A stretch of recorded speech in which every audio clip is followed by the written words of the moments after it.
ഒരു ലജ്ജയാലതു ചാലിച്ചിന്നെൻ തൊടുകുറിയാക്കുക നീ. വിളമ്പും നേരം കൺമണി നീ തുളുമ്പും കുടമാകും.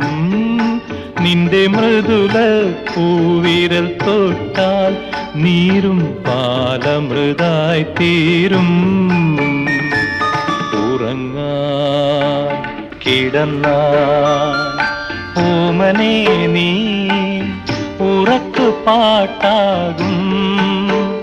നിന്റെ മടിയിൽ ഞാൻ തല ചായ്ച്ചാൽ നീയൊരു മാണിക്യത്തൊട്ടിലാകും. ഉറങ്ങാൻ കിടന്നാൽ ഓമനേ നീ ഉറക്കു പാട്ടാകും.